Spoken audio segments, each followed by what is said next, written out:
The alarm rang at 6 in the morning, sharp and merciless, tearing Clara Hayes from the warmth of a dream she could no longer remember.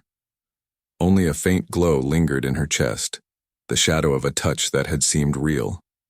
Reality was the small, rented room in Astoria, Queens, where she lived with her roommate Sophie Grant. The first gray light of New York slipped through thin curtains, promising another ordinary day. The apartment was modest, with 2 narrow bedrooms that barely fit a bed, a living room with a sagging sofa, and a kitchen where 2 people moving at once created instant overcrowding. Clara moved with quiet precision, performing her routine without disturbing Sophie. At 25, her life ran like clockwork. She showered, drank the bitter comfort of black coffee in her chipped mug, then dressed in her daily armor, a neat blazer, a plain blouse, and practical shoes that could endure 12 hours of wear. She studied her reflection in the bathroom mirror and tucked back a strand of chestnut hair. "One day," she whispered, "I'll wear shoes that make noise when I walk." She knew she wasn't the type of woman who turned heads. Her beauty was subtle, like a quiet melody in a world of sirens, the kind that only revealed itself if someone truly looked, and almost no one ever did. On the train to Manhattan, she gripped the cold metal bar, surrounded by the smell of coffee and perfume, and buried herself in a paperback romance. Across from her, a young couple kissed, laughing softly and holding each other. Clara looked away, her chest tightening. Love is happening right here while I remain the silent spectator, she thought. The offices of Hale Enterprises occupied the 53rd floor of a glass and steel tower in Midtown, a temple of ambition, with a panoramic view of Central Park. Clara arrived at 8 sharp as always. She switched on her computer, prepared Richard's packed schedule, and brewed his coffee in the chrome Italian machine he had imported from Milan. Richard Hale was 36, 6'1", a storm contained in tailored suits worth more than her monthly rent. His dark hair was perfectly styled, and his presence didn't enter a room, it claimed it. His sleek black BMW waited like a predator in the underground garage. He was more force of nature than man. Clara had worked for him for 3 years, moving like his shadow, memorizing his moods and routines. She knew he liked a touch of cinnamon in his coffee when it rained, and she knew the quiet sighs that meant he was restless. That morning, his deep voice rolled through the intercom. "Clara, step into my office." Her heart leapt, but she steadied herself as she picked up her notepad and pen. Inside, Richard stood at the window with his hands in his pockets, surveying the city like it belonged to him. "Cancel my 3 o'clock meeting," he said, "and send flowers to Isabella Crane's gallery opening. You know the kind she likes." The name hit Clara like a stone. Isabella Crane. White roses, long-stemmed, flawless, just like the woman herself. Clara wrote it down carefully. "Anything else, Mr. Hale?" she asked. "No." He paused, then turned. His storm-gray eyes she had memorized 1,000 times, met hers. This time his gaze wasn't distant or professional. It lingered, searching, almost vulnerable. For a long second he saw her. Clara's pulse raced, but she forced herself to remain calm. Finally he said, "That's all, thank you." But he didn't look away immediately. And when he did, heat rushed to her cheeks. She left the office with unsteady steps, sensing something had shifted under her feet. The day dragged on while she anchored herself in work, though her thoughts kept circling back to that look. At 6, she packed her bag. "Good night, Mr. Hale. See you Monday." He paused, papers in hand, then looked at her again, his eyes carrying the weight of a decision. "Clara," he said, his voice lower than usual. "Have a good weekend. On Monday we need to talk." Her throat tightened. She nodded and walked out with her heart pounding. As she descended the 53 floors of marble and ambition, his words echoed inside her, "We need to talk." On the crowded streets of Manhattan, the cold air stung her face but could not steady her pulse. She wondered if it meant a promotion, a dismissal, or something far more dangerous. She didn't know then that the glance they shared had already set into motion a storm that would change her life forever. Monday arrived heavy with anticipation. From the moment Clara Hayes opened her eyes, she felt a knot in her stomach, the kind of unease that comes before a storm.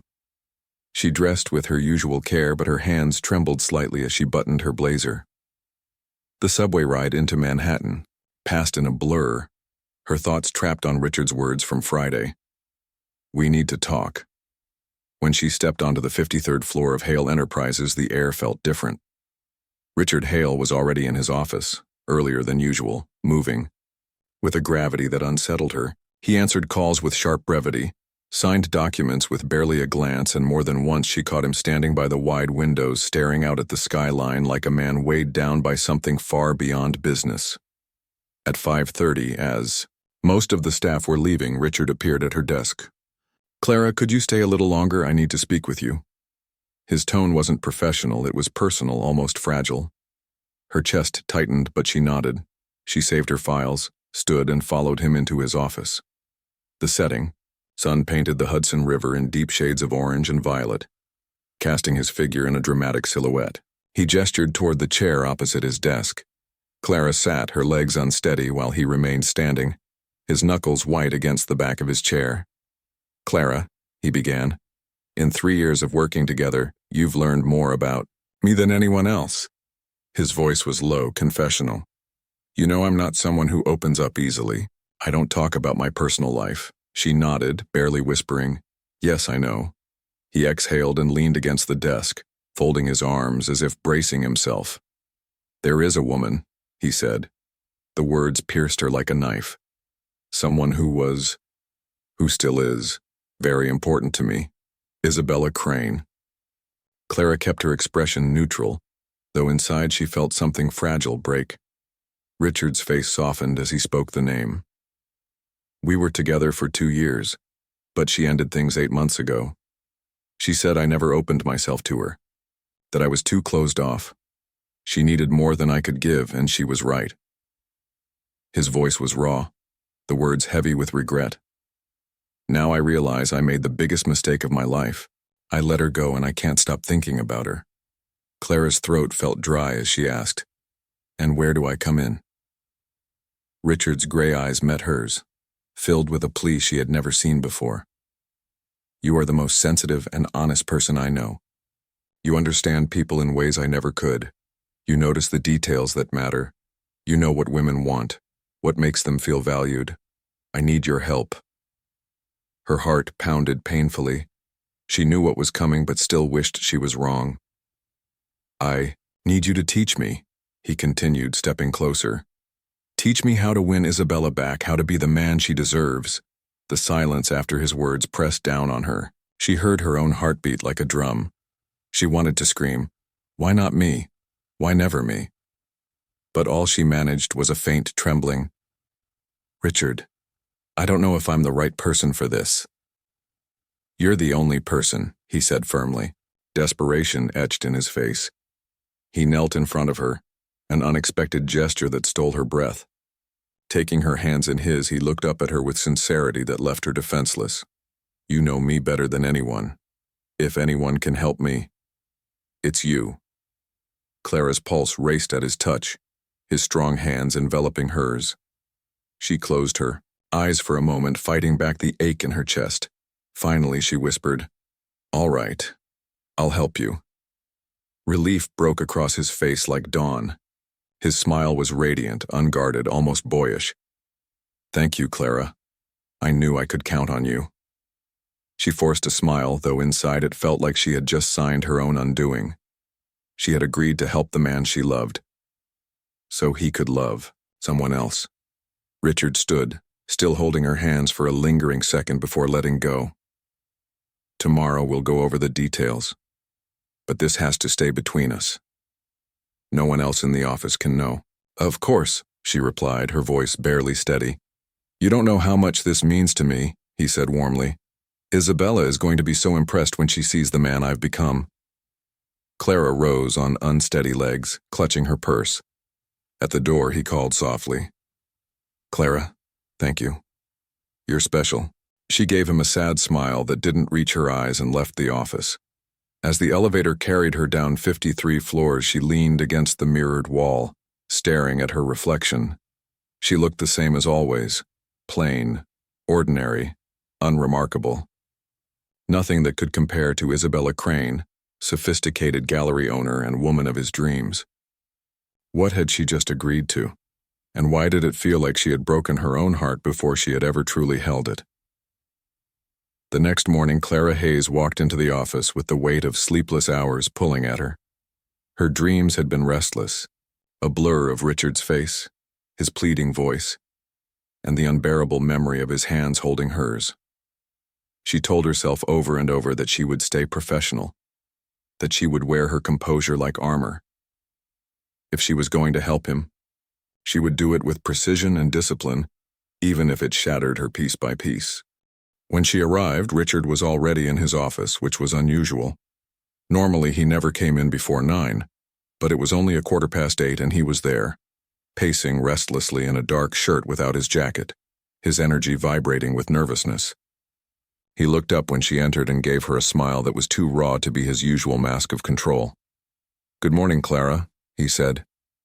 "Good morning, Richard," she answered, though the name still felt intimate on her tongue. "Can we talk now? About, you know," he said, lowering his voice.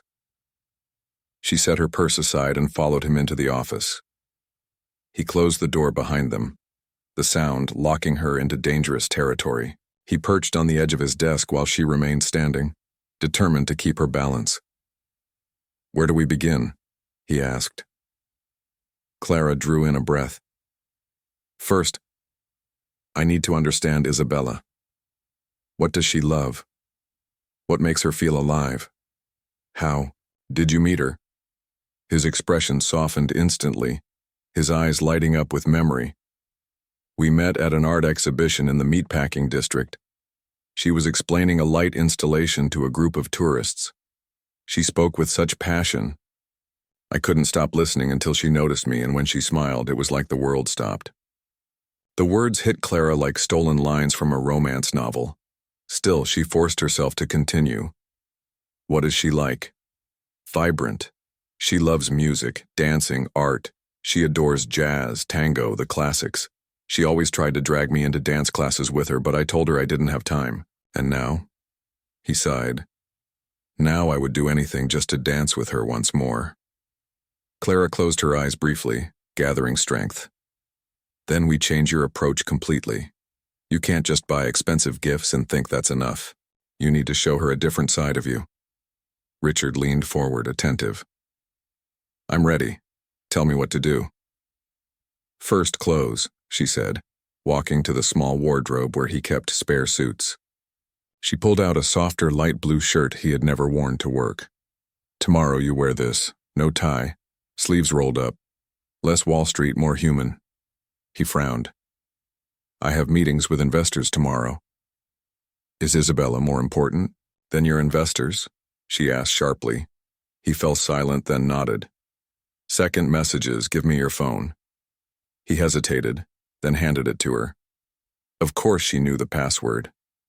She opened his old conversation with Isabella. The last messages were stiff, almost like memos. Clara typed quickly. "Stop sending her formal lines like, 'Hope you had a good day.' That's not intimacy.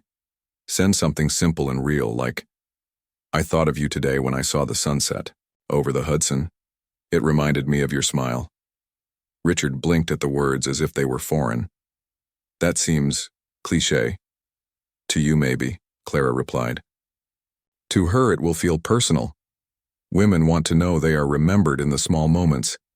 It shows they are present in your thoughts, not just on your schedule." He stared at her with curiosity. "How do you know all this?" Clara forced a faint smile. Feminine intuition. The truth that these were the gestures she dreamed of receiving stayed locked in her chest. Third, flowers. Stop sending expensive arrangements through a florist. Buy them yourself. Pick something simple and thoughtful like tulips or peonies, and give them in person. He nodded, jotting everything down as if it were a business plan. And fourth, Clara hesitated, bracing herself for the hardest part. "You said Isabella loves to dance, then you're going to learn how to dance." Richard let out a short laugh. Clara, I have 2 left feet. She always said I moved like a robot. Then, we will give that robot a soul, she said firmly. There's a studio in Brooklyn. Discreet, excellent teacher. We'll start tonight. His eyebrows shot up. You want me to take dance lessons? No, Clara said, swallowing the pain that came with her next words. I want us to take dance lessons. I'll teach you the basics so you don't feel lost with her later. The silence that followed was thick with unspoken meaning. Richard studied her face as if trying to read what she wasn't saying. Tonight, then, he agreed at last, his voice softer. Clara nodded, hiding her turmoil behind professional calm. She knew she was about to lead him into intimacy with another woman. Yet she also knew she couldn't refuse him. This was her choice, and it was going to cost her everything. That evening, as the city lights came alive, she stood outside the Rhythm and Flow studio in Williamsburg. The pink neon sign glowed above her as she pulled her cardigan tight against the cool night air. Her heart beat unevenly, a mixture of dread and dangerous anticipation, when Richard arrived minutes later in a dark polo shirt and chinos instead. Of his usual suit, he looked younger, freer, and infinitely more dangerous to her heart. Are you sure about this? He asked, scanning the bohemian street. The robot soul won't fix itself. She answered lightly, though her chest was heavy. They walked inside, and Clara knew that what was about to begin was more than just a lesson in dance. It was the first step into a world where her own heart would be tested in ways she had never imagined. The Rhythm and Flow studio in Brooklyn was warm and alive with music. Inside, mirrors lined the walls. The polished wooden floor gleamed under soft lights, and the air carried the faint scent of sweat mixed with perfume.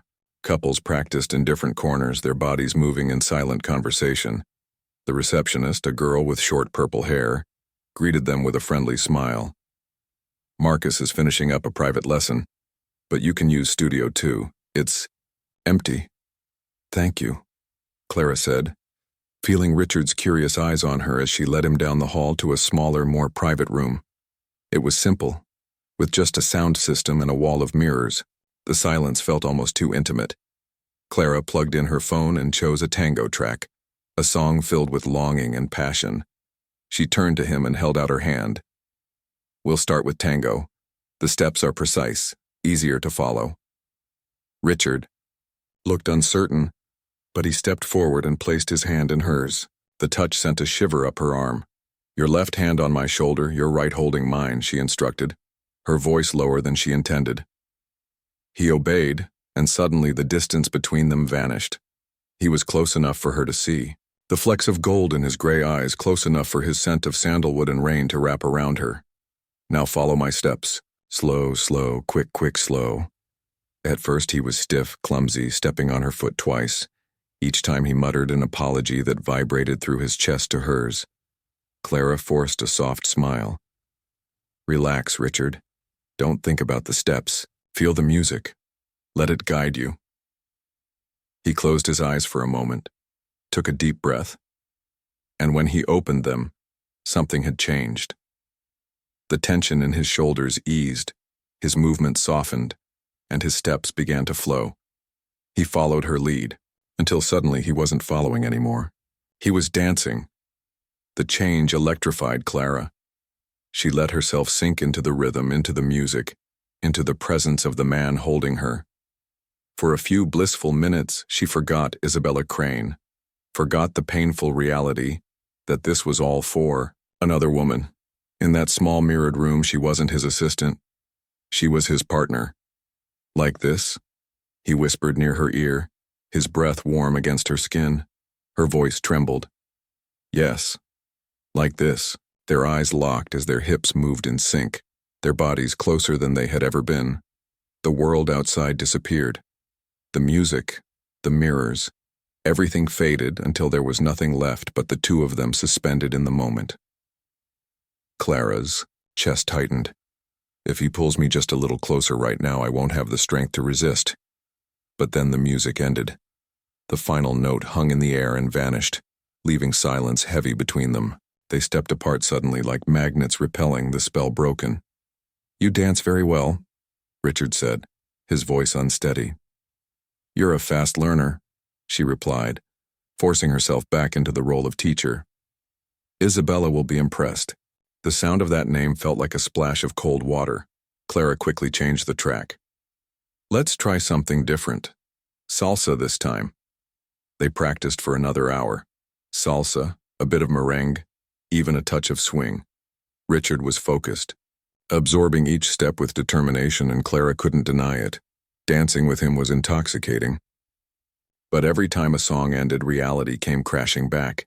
He wasn't learning for her. He was learning for Isabella. When they finally left the studio, Brooklyn was alive with night. Bars and restaurants spilled light and laughter onto the streets. Richard turned to her. Let me drive you home. You don't have to. I can take the subway, she said, though the thought of returning to the crowded train made her heart sink. Clara, after everything you did tonight, the least I can do is give you a ride, please. She nodded and followed him to his car. The drive was quiet except for soft jazz on the radio. It wasn't an empty silence. It was filled with everything they hadn't said on the dance floor. Once or twice she caught him glancing at her, quick, unreadable looks. When he shifted gears, his hand brushed lightly against her knee. Neither of them acknowledged it, but the touch burned. He parked in front of her building in Queens, the streetlight casting long shadows across the car. Richard turned off the engine and faced her. Today was special. You showed me something I didn't think I was capable of. She wanted to say, you've always been capable. You just needed someone to see you. But instead she smiled faintly. Isabella will love the new you. You really think this will work? He asked, insecurity softening his usual confidence. Clara looked at him and saw the man who had trusted her, who had let her lead him across the dance floor as if they belonged there together. Her heart ached, but her words were steady. Yes, it will work. She opened the door, wishing she could stay in that car forever. Good night, Richard. Good night, Clara. She climbed the stairs to her apartment, her chest heavy with everything she couldn't say. Alone in her room, she lay on her bed, still in her dance clothes. She could still feel his hands on her waist, his breath near her ear, the rhythm of their steps moving as one. It had been the most magical night of her life, and it was only the beginning of her undoing. Thursday morning arrived with the weight of change already in the air. When Clara Hayes stepped into the office, she froze for a second. Richard Hale was leaning casually against her desk, not in one of his sharp suits, but in the light blue shirt she had chosen, sleeves rolled neatly to his elbows. His tie was gone, his collar slightly open, and his dark hair a little tousled, as if he had actually run a hand through it instead of letting it sit in perfect control. The sight stole Clara's breath. For 3 years, she had seen him as untouchable, the immovable titan of Wall Street, but today he looked different, softer, almost human.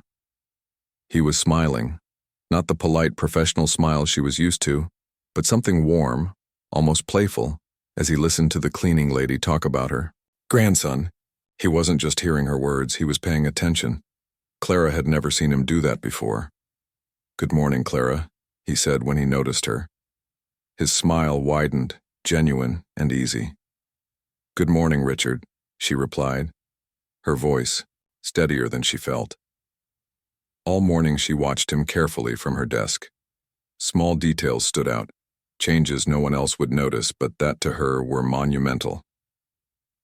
He held the elevator door for a group of interns. He stopped to ask the male clerk his name. He thanked people with sincerity instead of habit. These were small seeds she had planted, and now they were beginning to grow. At 11, he appeared at her desk with 2 mugs. Thought you might want one, he said, handing her coffee. Their fingers brushed lightly, and Clara felt the spark shoot straight to her heart. For 3 years, she had been the one to bring him coffee. This was the first time he had ever brought one to her. Thank you, she murmured, trying to keep her composure. I sent the message you suggested to Isabella. Last night, he said quietly so no one else would hear. Her chest tightened. And how did she react? He pulled out his phone and showed her. The message she had written, "I thought of you today when I saw the sunset over the Hudson. It reminded me of your smile," was displayed, and below it Isabella's reply. "What?" A surprise. "You were never one for romanticism." What happened? Her words cut like glass. Isabella had received the line Clara had always dreamed of hearing, and it felt like the world had mocked her for it. "It's not the response I was hoping for," Richard admitted. "It's normal," Clara said quickly, hiding her ache behind professionalism. She's surprised, suspicious. That's good.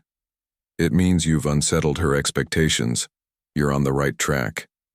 He looked at her with trust, seeking her approval, and the weight of it both empowered and destroyed her at the same time.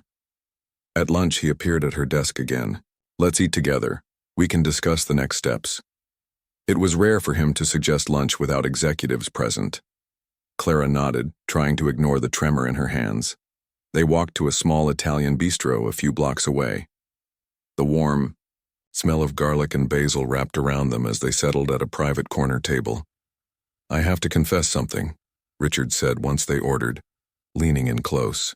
His gray eyes locked on hers and her stomach flipped. "The dance lesson. I enjoyed it more than I expected. I felt free, like I was unlocking a part of myself I didn't know existed." Clara swallowed, forcing her voice steady. "That's good. Isabella will be impressed." "It's not just about her," he admitted, lowering his voice. "It felt real, like I was finally being myself." She held his gaze, her heart pounding, but forced herself back into the role of consultant. That's exactly what she wanted. You're showing her the version she always hoped to see. He leaned back with a faint smile. "You always know what to say." When they returned to the office, Clara noticed the whispers. Jessica at reception and Sarah from accounting exchanged looks. "Mr. Hale seems different, doesn't he?" One said. "More charming. He even smiled at me today." Clara pretended not to listen, but every word was another twist of the knife. They were right. He was changing, becoming more attractive, more human. And it was she, the invisible woman in the background, who had crafted him this way for someone else. By Friday, the transformation was undeniable. Richard arrived in a crisp white linen shirt, greeting staff by name and radiating charisma. In a meeting with Japanese investors, Clara watched him through the glass wall, gesturing more openly, smiling with ease. The investors seemed drawn to him, nodding, even laughing. He wasn't just selling his business strategies, he was selling himself, and it was working. That evening, his voice came through her intercom. "Clara, come in for a moment." She entered and found him by the window, his posture radiating energy, his eyes alight. "She agreed to have dinner with me tomorrow," he said, and his smile was so bright it felt like a blow to Clara's chest. "That's wonderful," she managed, forcing her lips into a polite smile. "Clara, I couldn't have done this without you," he said, stepping closer. "You made me see that I can be better." "You were always capable," she whispered before she could stop herself. "You just needed to let it out." "No. You taught me. You showed me how to be the man Isabella deserves." The words hurt, but she nodded. "Where are you taking her?" "To that restaurant in the West Village she loves, the one with the winter garden." His eyes glowed with excitement. Clara kept her face composed, though her insides churned. She knew that everything he would say, every gesture, every charming smile at that dinner would be hers, scripted by her hand. "I'll need your advice on what to wear, how to carry myself," he added. Clara closed her eyes for a moment, gathering strength. "Of course. That's what I'm here for." As she left his office, she turned back one last time. "Just have fun, Richard, be yourself. This new version of you is enough." He smiled at her warmly. "Thank you, Clara, for everything." She walked out into the evening streets of Manhattan, the city buzzing with life while her heart sank heavier with each step. In just 1 week, she had transformed Richard Hale into the man of any woman's dreams. The cruel irony was that she had created the man she wanted for herself, only to hand him over to someone else. Saturday evening arrived like a storm that only Clara could feel. She sat on the edge of her bed staring at the clock while her phone lay silent beside her. She knew that at this very moment Richard Hale was preparing for his dinner with Isabella Crane, wearing the jacket she had chosen for him, following the advice she had drilled into him. She had taught him which words to say, which gestures to use, how to listen with sincerity, how to hold himself with charm that seemed effortless. Tonight all of it would be tested. At 7:30 he called. His voice was filled with nervous energy. "Clara, I'm leaving now. Do I look all right?" She pictured him standing in his mirror adjusting the lapels of his tailored jacket. She forced a calm tone. "You look perfect. Remember, be confident but not arrogant. Listen more, then you speak. Let her feel you see her. You really think this will work?" he asked. She closed her eyes, her heart twisting. "Yes. She won't be able to resist the man you've become." "Thank you, Clara," he said, his voice soft. "You're my secret weapon." When the call ended, Clara sat in silence, hugging a pillow against her chest. She imagined Isabella walking into the West Village restaurant, radiant in a designer dress, her smile lighting up the room. She imagined Richard standing to greet her, offering white tulips just as Clara had suggested, drawing her into conversation with charm he had learned in their lessons. Every detail of that evening would be her creation, yet none of the rewards would belong to her. At 9, unable to sit still, Clara went out for a walk. The city was alive with couples holding hands, laughing, sharing food at sidewalk cafes. Each sight cut into her like glass. She found herself outside a small bookstore and stepped in to distract herself. But as she scanned the shelves, her phone buzzed. It was a message from Richard. She smiled when she saw the flowers. "You were right." Clara's heart clenched. She typed back quickly, "That's wonderful. Keep going. Ask her about her latest gallery show. Let her talk." Minutes later, another message appeared. "She's laughing. I haven't seen her laugh like this in a long time. Clara, this is working." Clara stared at the words until her eyes blurred. She placed the phone back in her purse and forced herself to keep walking. She couldn't sit there feeding him lines while her own heart shattered piece by piece. By the time she returned home, it was almost midnight. Sophie, her roommate, was curled on the couch with popcorn and a movie. "Hey, you're late. Everything okay?" Clara forced a smile. "Just needed some air." She went straight to her room and closed the door. She lay in bed fully dressed, staring at the ceiling, waiting for the call she knew would come. And at 1 in the morning, her phone buzzed again. "Clara?" Richard's voice was thick with emotion, and she could hear the sound of city traffic in the background. "Yes, Richard. It was incredible. Dinner, conversation, everything. She looked at me differently tonight, like she saw me, really saw me. I never thought I could make her smile like that again, but you made it possible. I owe it all to you." Clara bit her lip until it almost bled. "I'm glad it went well. You should have seen her, Clara. She was stunning. Every man in that place looked at her, but she only looked at me." His voice carried awe, wonder, and joy, and every word tore into Clara like a knife. "You did well," she said quietly. "Better than well. For the first time in a long time I felt alive. You have no idea what that means to me." She wanted to scream that she did know, that she knew better than anyone. Instead, she whispered, "I'm happy for you." There was a pause. His voice dropped softer now. "Clara, you're extraordinary. I don't know what I'd do without you." When the call ended, Clara pressed the phone to her chest, tears spilling freely. He was celebrating a triumph she had scripted, with a woman who wasn't her. He was thanking her for helping him give away the very pieces of himself she had always longed for. Outside, Manhattan glittered with life, neon and laughter spilling into the night. But inside Clara's room, the silence was heavy. She had never felt so alone. Yet she knew this was only the beginning. She had promised to help him win Isabella back, and she would keep that promise even if it meant destroying herself in the process.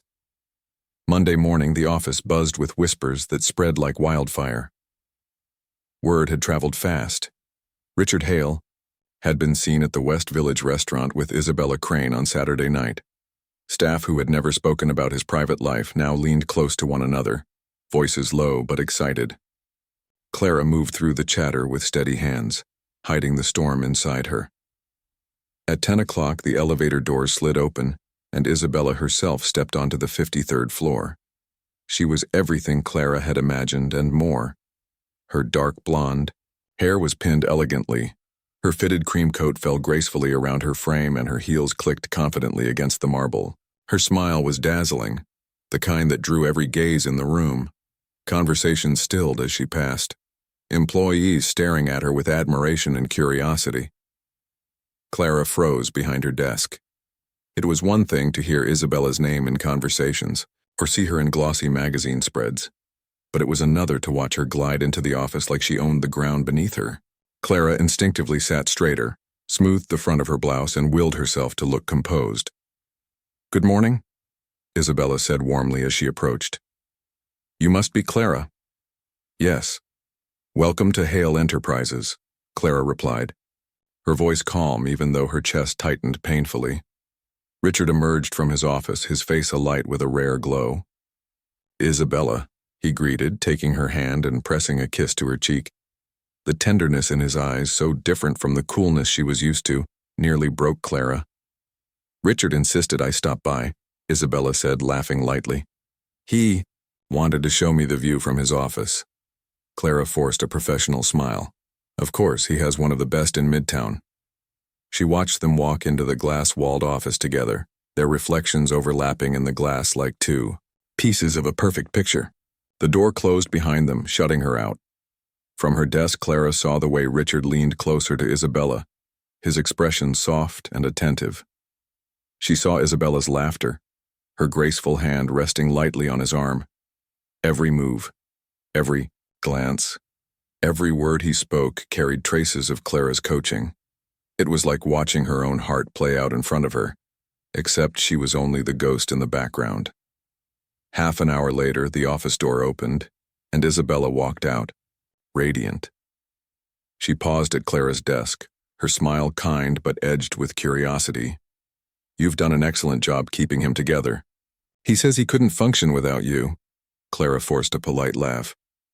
"That's my job." Isabella tilted her head slightly, her eyes sharp despite the warmth of her smile. "You must know him very well, then." "I suppose I do," Clara said evenly. "Well," Isabella continued, "thank you for looking after him. He seemed different these days, more alive. It's refreshing."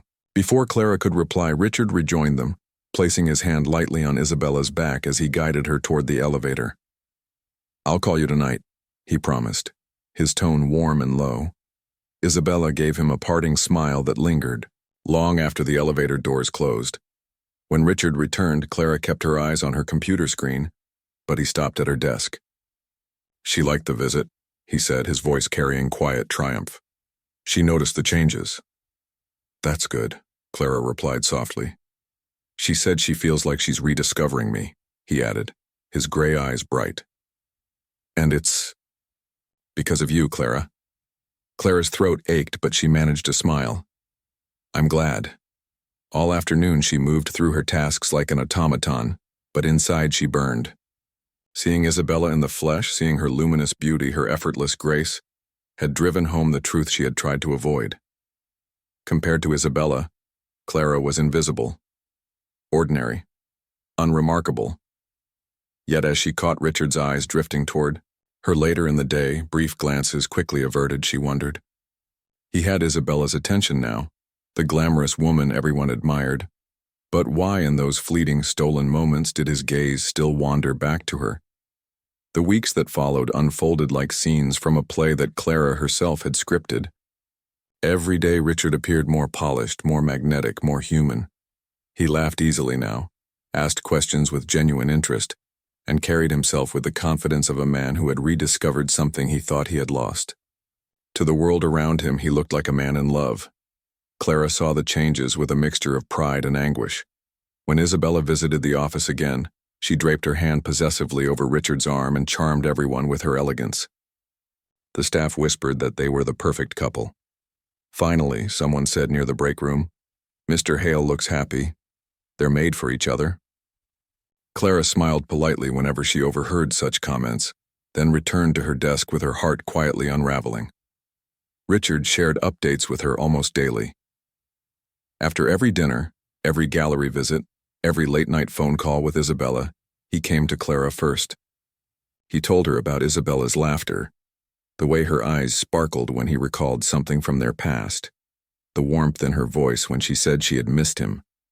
Each confession was like handing Clara another knife to hold against her own chest. She listened, advised, encouraged, and swallowed the ache that threatened to drown her. On one particular evening, Richard lingered by her desk after most employees had gone home. He leaned against the edge, his sleeves rolled up, his expression thoughtful. "You know, Clara, Isabella says I've changed. She says I feel different, like I've finally opened up. She keeps asking what happened to me." "And what do you tell her?" Clara asked softly. "That it's because I realized what matters, that I needed to stop being closed off." He smiled faintly.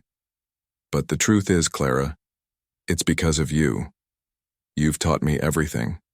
Her breath caught, but she forced her face to remain calm. "I only reminded you of what was already there. Isabella is the reason you're doing this." Richard studied her for a long moment, his gaze lingering as if he wanted to say something more, but then he straightened. "You're right, it's for her." That weekend, Isabella hosted a gallery opening in Soho. Clara didn't attend, of course, but she saw the photos later online. Richard and Isabella stood side by side in front of a painting, his arm loosely around her waist, both of them glowing as cameras flashed. He looked like the perfect partner, and she looked like she had claimed him back. The world saw harmony. Clara saw the illusion she herself had built. Monday morning, Richard arrived with stories about the evening.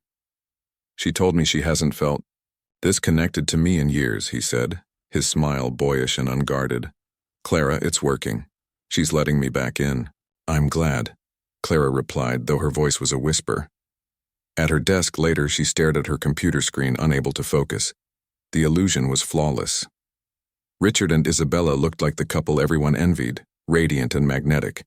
Two people who fit perfectly together. And yet, whenever Richard's eyes strayed to Clara across the office just for a flicker, she saw something crack in the perfection. It was in those fleeting moments she realized that the illusion wasn't only for Isabella. It was also for Richard himself, convincing him he wanted a life that deep down might not be the one he truly longed for. Autumn settled over New York, painting the city in gold and rust, and with it came a shift that Clara could feel even if Richard didn't yet understand it. Outwardly, everything looked perfect. Richard and Isabella attended events together. Their names appeared in society pages, and photographs of them smiling under glittering chandeliers circulated online. 2. The world, they were a story of rekindled romance, proof that love could be revived. But behind the flawless image, Clara began to notice the cracks. It started with the way Richard spoke after his evenings with Isabella. He described the dinners, the wine, the art, but always with a faint hesitation, as though the joy didn't reach him fully. He told Clara about Isabella's beauty, her charm, her laughter. Yet his eyes wandered as he spoke, searching Clara's face for reassurance. One night after a charity gala, he called Clara instead of going straight home. His voice was tired. "She looked incredible tonight. Everyone told us we were perfect together. But when I was talking with her, I felt distant, like I was reciting lines from a play." Clara's heart ached at the confession. "Maybe you're just tired," she said gently. "Maybe," he agreed, though his tone carried doubt. "But when she laughs now, I hear it, I see it, but it doesn't land inside me. It's like I'm waiting for something else." Clara sat in silence, gripping the phone tightly, knowing what he didn't yet dare to admit. At the office the following week, Richard lingered by her desk after a meeting. You know, Clara, it's strange. When I'm with Isabella, I feel like I'm performing, but when I'm talking with you, it's easy. I don't have to think. I don't have to pretend. Clara forced a smile, steadying her voice. That's because I'm your assistant. With me, there's no pressure, but he shook his head. No, it's more than that. His eyes lingered on her, searching for something unspoken. The cracks widened further when Isabella stopped by the office unexpectedly. She breezed in wearing a scarlet coat, radiating energy. She kissed Richard lightly and chatted with charm, but Clara saw the slight stiffness in his posture, the distracted way he glanced at Clara's desk when Isabella wasn't looking. Later that evening, Richard called Clara again, his voice low. She's everything I thought I wanted, Clara, but something is missing. When she speaks, I listen, but I don't feel connected the way I should. It's like I'm chasing an echo. Clara's chest tightened. You're probably just overthinking it. Relationships take time to rebuild. Maybe, he said slowly. But sometimes I wonder if the man she's falling for now, the man who listens, who laughs, who dances, isn't me at all. It's the version you created, the version that exists because of you. The words pierced Clara's heart. She wanted to tell him that the man he had become was real, that it was always inside him, that she had only helped him uncover it. She wanted to scream that she loved him, that every gesture she taught him was born from her own secret longing. But instead she whispered, "She sees you, Richard, that's what matters." Yet as she hung up the phone, she knew the truth was beginning to surface. The illusion was cracking, and Richard was starting to see through it. What he thought he wanted in Isabella no longer felt whole, and what he needed, though he hadn't said it yet, was closer than he realized. The first snow of the season fell lightly over Manhattan, soft flakes swirling against the tall glass towers, as if the city itself had decided to pause. Inside Hale Enterprises, Clara worked quietly at her desk, though her thoughts were anything but calm. Weeks of guiding Richard toward Isabella had left her hollow, yet something had shifted. His updates no longer carried the same glow. His smile, when he spoke of Isabella, had dulled, replaced by an uncertainty he tried to mask. On Friday evening, as most of the staff hurried home, Richard's voice carried from his office. "Clara, can you come in for a moment?" She entered and found him sitting at his desk, papers untouched, staring out at the snow falling over Central Park. His posture was tense, his expression unreadable. "She ended it," he said at last. His voice low, Clara's breath caught. "Isabella?" He nodded. "We had dinner last night. She said I'm different now, more open, more present, but she feels like she doesn't know me anymore. She said the man standing in front of her isn't the one she fell in love with." She was right. Clara's throat tightened. "I'm sorry. But," Richard turned toward her, his gray eyes stormy yet clear. "Don't be. Because last night I realized something. Everything she admired in me, every change she noticed, wasn't born for her. It was born because of you." Her pulse raced, but she forced herself to stay still. "Richard." "No, listen," he said firmly, rising to his feet. "When I laughed, it was with you first. When I learned to dance, it was your hand and mine. When I spoke with warmth, it was because you taught me what warmth even meant. Isabella loved the illusion. But the reality is that every part of me she wanted came alive because of you." Clara's heart pounded as tears stung her eyes. For months she had hidden her feelings, burying them beneath duty and silence. Now, his words broke through the walls she had built. "Richard, you don't know what you're saying," she whispered, her voice trembling. "I know exactly what I'm saying," he replied, stepping closer until he was only inches away. "I chased Isabella because I thought she was what I wanted. But every time I looked at her, I found myself thinking of you. Every smile, every gesture, every word you gave me was yours, not hers. And I can't pretend anymore. It was never Isabella I needed. It's you, Clara." Her tears spilled freely now, the weight of months crashing down. "I helped you for her. I gave you everything so you could love someone else. And in doing that, you showed me who I truly belonged to," he said, his voice raw. He reached for her hand, clasping it firmly. "You gave me a heart I didn't know I had, and it's yours." Clara's knees felt weak, her breath unsteady. But in his eyes she saw truth. Not desperation, not confusion.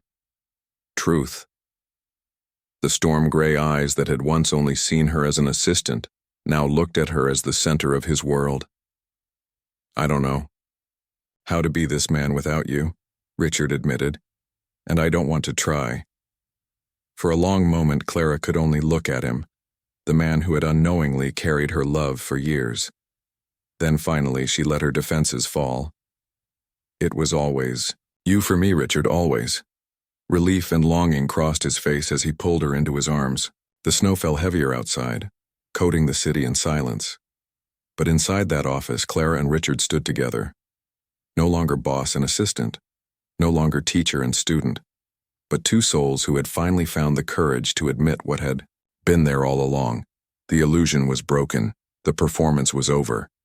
And in its place, something real, fragile, terrifying, and undeniable was born.